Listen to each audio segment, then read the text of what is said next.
সরকারের প্রত্নতত্ত্ব বিভাগের তরফে পশ্চিমবঙ্গ প্রত্নতত্ত্ব বিভাগ কর্তৃক এটি সংরক্ষিত একটি স্থান, তাই এটিকে বলা হয় প্রত্নতাত্ত্বিক নিদর্শন ক্ষেত্র। যদিও আমরা সামনে মন্দির দেখছি, এটা আমাদের কাছে একটা প্রত্নতত্ত্ব।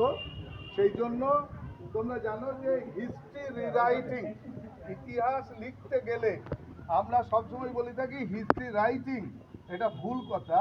হিস্ট্রি রিরাইটিং, হিস্ট্রি তো আছে, আমরা রিরাইট করছি। আগে যে লিখেছে তার থেকে আরো বেটার লিখতে পারছি, বা যা আছে জানি না সেটাকে রাইট করে লিখছি। সেই জন্য কথাটাকে বলে হিস্ট্রি রিরাইটিং। হিস্ট্রি রিরাইটিং ক্ষেত্রে আমরা বলেছি সোর্সেস অফ হিস্ট্রি, অর্থাৎ কি কি তথ্য দিয়ে ইতিহাস রচনা করতে হয়।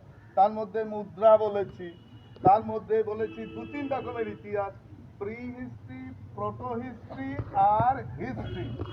প্রি হিস্ট্রি কি না, যেখানে কোনো ল্যাঙ্গুয়েজ নেই। Proto history